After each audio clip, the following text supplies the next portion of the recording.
All right, so I'm just going to show you kind of a workaround of what someone did with their It's Learning page. So with the new course overview page, it does look slightly different, as I'm sure you've figured out from exploring and kind of being on top of things and looking through stuff. So on the course overview page, if that is what you keep for your landing page for your students, if I made a plan like I did here, a test plan, it would still be there. So they would still see those here. This is the main page you set up for your class. So technically speaking, if you want to keep that set up where you have your goal here every single day to where your students can see that, your objectives, your activities for that day, any homework, so on and so forth, you might want to keep the overview page because it automatically updates it and puts it here. And what you could do is if you like using some of those pictures as links to other activities and resources, you could put them here as bulletins. It won't look exactly the same because you can't add content blocks here and whatnot to a course overview page, but if you wanted to have those pictures here, that's what you can do. I played around with that a little bit here. So that's an option.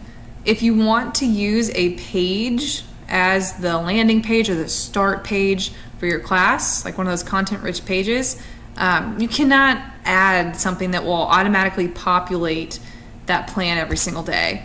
I talked to some people It's Learning, I played around with it, and it's not looking like that's a very viable option right now because there wasn't really a way to add in those plans where they could update on their own. The option that you could have is you going through and updating that every single day, but that's a lot of work on your end to do that every single day. So to answer your question about copying things from a course dashboard, your past course dashboard, onto a new page and having it automatically show those plans as you go through the year, that won't happen, unfortunately. So I hate to be the bearer of bad news on that.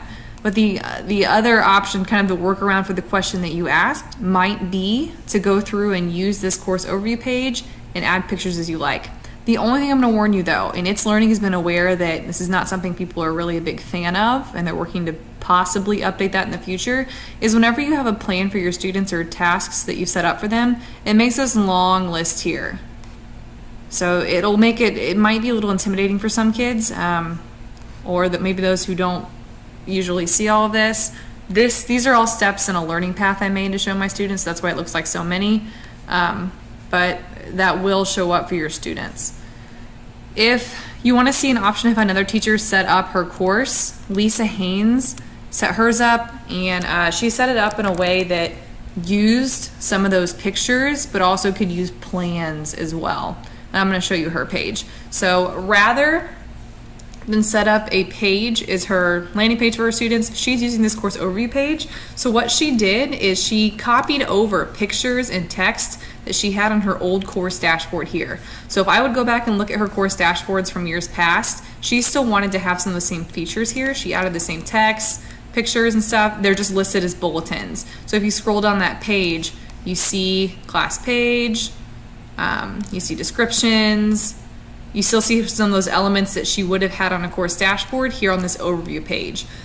And if she uses the planner, then it will automatically show up here. It'll make another box above the bulletins that her student could still see those plans. And she even linked to another resource page that she made with a little bit more information, and she actually copied this over from years past. So that's an option that you could do. And if you notice here on the side, if you like to have some of these pictures here for your students to click that are direct links to resources, Lisa kind of found a workaround here. If you go to your calendar and you click on a day, what she did is she made an event here that would last until next year. So she clicked the add button for a day. And the reason why she did this is because she wanted to add pictures for her students to see on that overview page other than just a bulletin. So what she did is she copied pictures here, copied links to resources that her curriculum tools and whatnot. So it's kind of a way for you to add in some of those content-rich features that you would have had on a course dashboard onto the overview page by creating an event in the calendar. And if you wanted that text box with the picture and whatnot to last the whole entire school year, you could pick that day.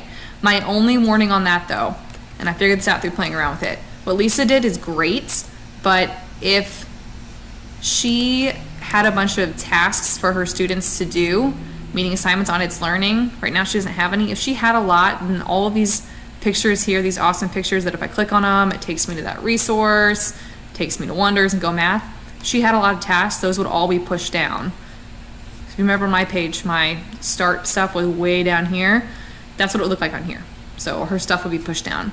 So I just wanted to show you this option. I don't know if it's 100% on what you're looking for, but I wanted to let you know that I've been working through this and trying to figure out a solution for what you asked and kind of give you some ideas on what you could potentially do. So you have an option here where you could use this course overview page. Your plans would still show up here. You could add in pictures to make it a little bit more dynamic. Or if you don't want to use the planner, you could create a page, which sounds like you already created a page, so I don't want to make you do double work. But if by chance you still wanted to use that planner, then maybe using this course overview page might be the best route for you. So hopefully that answers some of your questions, and email me and let me know what you think. And I'm happy to stop by and work with you whenever you need me to. Just shoot me an email. My schedule's pretty open the next few weeks, minus a meeting on the 14th. So I can easily swing by and talk with you.